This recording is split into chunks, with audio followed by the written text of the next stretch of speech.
Hi friends, RCB ಅಭಿಮಾನಿಗಳ ದುರಂತದ ಬೆನ್ನಲ್ಲೇ ವರನಟ ಡಾಕ್ಟರ್ ರಾಜ್ಕುಮಾರ್ ವಿಧಿವಶರಾದಾಗ ನಡೆದಿದ್ದ ಘಟನೆಗಳು ಚರ್ಚೆಗೆ ಬರ್ತಿವೆ. ಹಾಗಾದ್ರೆ ಅವತ್ತು ಅಂಥದ್ದೇನು ನಡೆದಿತ್ತು? ಅಣ್ಣಾವ್ರು ಇಲ್ಲ ಅಂತ ಗೊತ್ತಾದಾಗ ಅಭಿಮಾನಿಗಳು ಮಾಡಿದ್ದೇನು? ರಾಜ್ ಕುಟುಂಬ ಕಣ್ಣೀರಿಟ್ಟು ಅಭಿಮಾನಿಗಳ ಬಳಿ ಬೇಡಿಕೊಂಡಿದ್ದೇನು? ಆ ದಿನ ಗಲಾಟೆಯಲ್ಲಿ ಬಲಿಯಾದವರೆಷ್ಟು?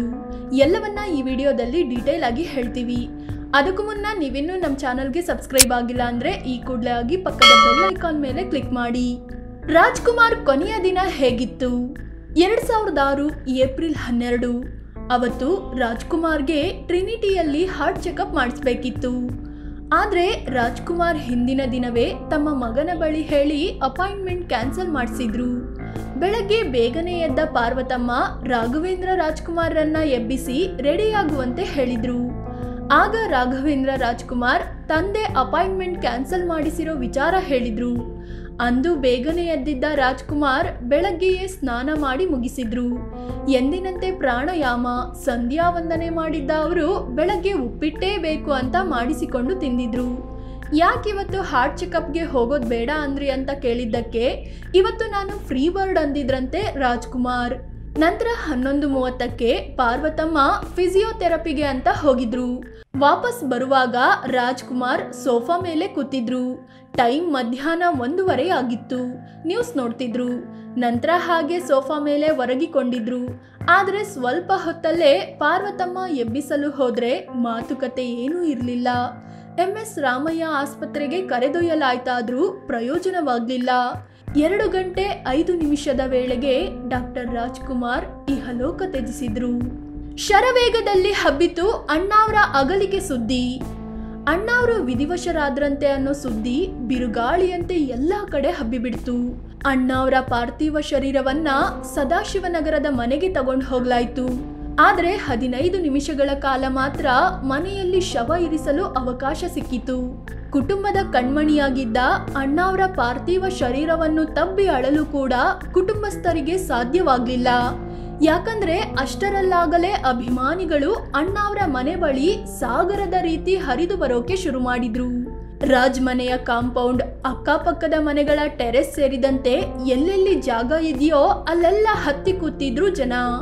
ಅಣ್ಣಾವ್ರನ್ನ ಒಂದ್ಸಲನಾದ್ರೂ ನೋಡ್ಬೇಕು, ದೂರದಲ್ಲಾದ್ರೂ ನೋಡ್ಲೇಬೇಕು ಅಂತ ಕಾಯ್ತಿದ್ರು. ಮೊದಲಿಗೆ ಮನೆಯಲ್ಲೇ ಅಂತಿಮ ದರ್ಶನ ಮಾಡೋದು ಅಂತ ನಿರ್ಧರಿಸಿದ್ದ ಕುಟುಂಬ ನಂತರದಲ್ಲಿ ಅರಮನೆ ಮೈದಾನದಲ್ಲಿ ವ್ಯವಸ್ಥೆ ಮಾಡಲು ನಿರ್ಧರಿಸಿತು. ಆಂಬ್ಯುಲೆನ್ಸ್ನಲ್ಲಿ ಪಾರ್ಥಿವ ಶರೀರ ಇಟ್ಟು ಅರಮನೆ ಮೈದಾನಕ್ಕೆ ಸಾಗಿಸಲಾಯಿತು.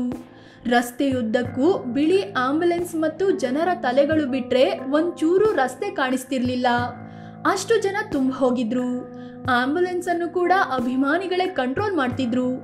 ಮತ್ತೊಂದು ಕಡೆ ಗಲಾಟೆ ದೊಂಬಿ ಶುರುವಾಗಿ ಬಿಡ್ತು. ಇಡೀ ರಾಜ್ಯದಲ್ಲಿ ಅಘೋಷಿತ ಬಂದ್ ವಾತಾವರಣ ಸೃಷ್ಟಿಯಾಗಿತ್ತು. ಮೆರವಣಿಗೆ ವೇಳೆ ಓಪನ್ ಇದ್ದ ಅಂಗಡಿ ಮುಂಗಟ್ಟುಗಳ ಮೇಲೆ ಅಭಿಮಾನಿಗಳು ಕಲ್ಲು ಹೊಡೆದು ಮುಚ್ಚಿಸಿದ್ರು. ಕಂಠೀರವ ಸ್ಟೇಡಿಯಂಗೆ ಪಾರ್ಥಿವ ಶರೀರ ಶಿಫ್ಟ್.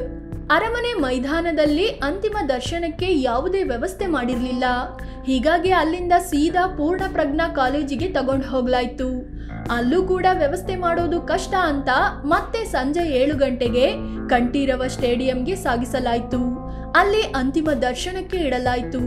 ಮರುದಿನದವರೆಗೆ ಸಾವಿರಾರು ಸಂಖ್ಯೆಯಲ್ಲಿ ಅಭಿಮಾನಿಗಳು, ಬಂಧು ಮಿತ್ರರೆಲ್ಲ ಬಂದು ಅಂತಿಮ ದರ್ಶನ ಪಡ್ಕೊಂಡ್ರು. ನೆಕ್ಸ್ಟ್ ಡೇ ಅಂದ್ರೆ ಏಪ್ರಿಲ್ 13ರಂದು ಬೆಳಗ್ಗೆ 11 ಗಂಟೆಗೆ ಅಣ್ಣಾವ್ರ ಪಾರ್ಥಿವ ಶರೀರ ಅಂತ್ಯಕ್ರಿಯೆಗೆ ಕಂಠೀರವ ಸ್ಟುಡಿಯೋಗೆ ಸಾಗಿಸೋದಾಗಿ ಘೋಷಿಸಲಾಯಿತು. ಆದ್ರೆ ಅಭಿಮಾನಿ ಸಾಗರ ಎಷ್ಟಿತ್ತು ಅಂದ್ರೆ ಇನ್ನೂ ಎಲ್ಲರೂ ದರ್ಶನ ಪಡೆದಿರ್ಲಿಲ್ಲ. ಲಕ್ಷಾಂತರ ಅಭಿಮಾನಿಗಳು ಅಣ್ಣಾವ್ರನ್ನ ಒಂದ್ಸಲ ನೋಡ್ಬೇಕು ಅಂತ ಕಾಯ್ತಾ ನಿಂತಿದ್ರು. ಹೀಗಾಗಿ ಅಂತ್ಯ ಸಂಸ್ಕಾರಕ್ಕೆ ತಗೊಂಡು ಹೋಗ್ತಾರೆ ಅಂತ ಗೊತ್ತಾದ ಕೂಡಲೇ ರೊಚ್ಚಿಗೆದ್ರು. ದೊಂಬಿ, ಗಲಾಟೆ, ಗದ್ದಲದಲ್ಲಿ 6 ಬಲಿ. ಹೌದು, ಅಭಿಮಾನಿಗಳು ಯಾವುದೇ ಕಾರಣಕ್ಕೂ ಅಣ್ಣಾವ್ರನ್ನ ನೋಡದೆ ವಾಪಸ್ ಹೋಗಲು ರೆಡಿ ಇರಲಿಲ್ಲ. ಗಲಾಟೆ ಶುರು ಮಾಡಿದ್ರು. ಪೊಲೀಸರ ಜೊತೆಯೇ ಜಗಳಕ್ಕೆ ಇಳಿದು ಬಿಟ್ರು. ಆದ್ರೂ ಅಣ್ಣಾವ್ರ ಪಾರ್ಥಿವ ಶರೀರವನ್ನು ಕಂಠೀರವ ಸ್ಟುಡಿಯೋಗೆ ಸಾಗಿಸಲಾಯಿತು. ಲಕ್ಷಾಂತರ ಅಭಿಮಾನಿಗಳು ಅಂತಿಮ ಯಾತ್ರೆಯಲ್ಲಿ ಭಾಗಿಯಾದ್ರೆ ಮತ್ತೊಂದು ಕಡೆ ದೊಡ್ಡ ಮಟ್ಟದಲ್ಲಿ ಗಲಾಟೆ ಶುರುವಾಯಿತು. ಜನರು ಬೈಕ್, ಕಾರು, ಬಸ್ ಹೀಗೆ ಸಿಕ್ಕ ವಾಹನಗಳನ್ನ ಪುಡಿ ಮಾಡಿದ್ರು, ಬೆಂಕಿ ಹಚ್ಚಿದ್ರು. ಪೊಲೀಸರ ವಾಹನಗಳನ್ನು ಕೂಡ ಬಿಡ್ಲಿಲ್ಲ. ಕಟ್ಟಡಗಳಿಗೆ ಕಲ್ಲು ಎಸೆದ್ರು, ಟೈರ್ ಸುಟ್ಟು ಆಕ್ರೋಶ ಹೊರಹಾಕಿದ್ರು. ಪೊಲೀಸರು ಲಾಠಿ ಚಾರ್ಜ್, ಟಿಯರ್ ಗ್ಯಾಸ್ ಪ್ರಯೋಗ ಮಾಡಬೇಕಾಯ್ತು. ಅದಕ್ಕೆಲ್ಲ ಹೆದರೋ ಸ್ಥಿತಿಯಲ್ಲಿ ಇರಲಿಲ್ಲ ಅಭಿಮಾನಿಗಳು. ಕೆಲಸದಲ್ಲಿದ್ದ ಪೊಲೀಸ್ ಪೇದೆಯನ್ನು ಅಟ್ಟಾಡಿಸಿ ಹೊಡೆದು ಹಾಕಿದ್ರು. ಒಟ್ಟು 6 ಮಂದಿ ಈ ಗಲಾಟೆಯಲ್ಲಿ ಪ್ರಾಣ ಕಳ್ಕೊಂಡಿದ್ರು. ಅಣ್ಣ ಅವರನ್ನ ಮಣ್ಣು ಮಾಡಲು ಹರಸಾಹಸ. ಸಂಜೆ 5 ಗಂಟೆ ವೇಳೆಗೆ ರಾಜ್ ಅಂತಿಮ ಯಾತ್ರೆ ಕಂಠೀರವ ಸ್ಟುಡಿಯೋ ತಲುಪಿತು. ಅಲ್ಲಿ ಅಣ್ಣ ಅವರನ್ನು ಮಣ್ಣು ಮಾಡಲು ವ್ಯವಸ್ಥೆ ಮಾಡಲಾಗಿತ್ತು. ಅಲ್ಲೂ ಕೂಡ ಕುಟುಂಬದವರು ನೆಮ್ಮದಿಯಾಗಿ ಅಂತ್ಯಕ್ರಿಯೆ ನಡೆಸಲು ಅಭಿಮಾನಿಗಳು ಬಿಡ್ಲಿಲ್ಲ. ಅಣ್ಣ ಅವರು ನಿಮ್ಮ ಸ್ವತ್ತು ಮಾತ್ರವಲ್ಲ, ಅವರು ನಮಗೂ ಸೇರಿದವರು ಅನ್ನೋ ರೀತಿ ಇತ್ತು ಅಭಿಮಾನಿಗಳ ವರ್ತನೆ. ಕಂಠೀರವ ಸ್ಟುಡಿಯೋ ಒಳಗೂ ನುಗ್ಗಿದ್ರು. ಅಣ್ಣ ಅವರನ್ನ ಮಣ್ಣು ಮಾಡಲು ತೋಡಿದ್ದ ಗುಂಡಿಯೂ ಕಾಣದಂತೆ ಜನ ಸೇರ್ಬಿಟ್ರು. ರಾಜ್ಕುಮಾರ್ ಮಕ್ಕಳು ಕೈ ಮುಗಿದು ಅತ್ತು ಕರೆದು ಬೇಡಿಕೊಂಡ್ರು. ಅಭಿಮಾನಿಗಳು ಕೇಳೋ ಸ್ಥಿತಿಯಲ್ಲಿ ಇರಲಿಲ್ಲ. ಕೊನೆಗೆ ಪೊಲೀಸರು ಬಲಪ್ರಯೋಗದಿಂದ ಗುಂಡಿಗೆ ಇಳಿದಿದ್ದವರನ್ನ ಹೊರಕ್ಕೆ ಎಳ್ಕೊಂಡು ಬಂದ್ರು. ಸಂಜೆ 5:45 ವೇಳೆಗೆ ರಾಜ್ಕುಮಾರ್ ಭೂತಾಯಿಯ ಮಡಿಲು ಸೇರಿದ್ರು. ದೊಡ್ಮನೆ ದೊಡ್ಮಗ ಶಿವರಾಜ್ ಕುಮಾರ್ ಅಂತಿಮ ವಿಧಿವಿಧಾನ ನೆರವೇರಿಸಿದ್ರು. ನಿಧಾನವಾಗಿ ನೆಮ್ಮದಿಯಾಗಿ ಎಲ್ಲಾ ಶಾಸ್ತ್ರಗಳನ್ನು ಮಾಡಲು ಕೂಡ ಸಾಧ್ಯವಾಗಲಿಲ್ಲ. ಅರ್ಜೆಂಟ್ ಆಗಿ ಕಣ್ಣೀರಿನ ವಿದಾಯ ಹೇಳಿದ್ರು ಕುಟುಂಬಸ್ಥರು. ಗಲಭೆ ಸ್ಥಿತಿ ಇದ್ದಿದ್ರಿಂದ ಸಿಎಂ ಆಗಿದ್ದ ಕುಮಾರಸ್ವಾಮಿ ಕೂಡ ಅಂತ್ಯಕ್ರಿಯೆಯಲ್ಲಿ ಭಾಗಿಯಾಗಿ ಗೌರವ ಸಲ್ಲಿಸಲು ಸಾಧ್ಯವಾಗಲಿಲ್ಲ. ಸಕಲ ಸರ್ಕಾರಿ ಗೌರವ ಸಲ್ಲಿಸಿದ್ರು ಅದು ಕಂಪ್ಲೀಟ್ ಅನ್ನಿಸ್ಲಿಲ್ಲ. ಅಣ್ಣ ಅವರ ಅಂತ್ಯದ ದಿನ ಹಾಗಾಗಿದ್ಯಾಕೆ? ಅಣ್ಣ ಅವರ ಅಂತ್ಯದಿಂದ ಹಿಡಿದು ಮಣ್ಣು ಮಾಡೋವರೆಗೆ ಎಲ್ಲವೂ ಗೊಂದಲ, ಅವ್ಯವಸ್ಥೆಯಿಂದ ಕೂಡಿದ್ವು. ಸರ್ಕಾರಕ್ಕೆ ವಿಷಯ ಗೊತ್ತಾಗಿ ವ್ಯವಸ್ಥೆ ಮಾಡುವಷ್ಟರಲ್ಲಿ ಕೈ ಮೀರಿ ಹೋಗಿತ್ತು. ಜೊತೆಗೆ ಬೆಂಗಳೂರಲ್ಲಿ ಆಗ ಇದ್ದ ಉತ್ತರ ಭಾರತ ಮೂಲದ ಕಮಿಷನರ್ ಅಜಯ್ ಕುಮಾರ್ ಸಿಂಗ್ ತೆಗೆದುಕೊಂಡ ಕ್ರಮಗಳ ಬಗ್ಗೆ ಕೂಡ ಟೀಕೆ ವ್ಯಕ್ತವಾಯಿತು. ಅವರಿಗೆ ರಾಜ್ಕುಮಾರ್ ಕ್ರೇಜ್ ಏನು ಅನ್ನೋದು ಗೊತ್ತಿರಲಿಲ್ಲ. ಅದಕ್ಕೆ ಹೀಗಾಯ್ತು ಅನ್ನೋ ಆರೋಪ ಕೂಡ ಕೇಳಿ ಬಂತು. ಸಿಎಂ ಆಗಿದ್ದ ಕುಮಾರಸ್ವಾಮಿ ಸಾಲು ಸಾಲು ಸಭೆ ಮಾಡಿ ಕ್ರಮಕ್ಕೆ ಆದೇಶಿಸಿದ್ರೂ ಯಾವುದೇ ಪ್ರಯೋಜನಕ್ಕೆ ಬರಲಿಲ್ಲ.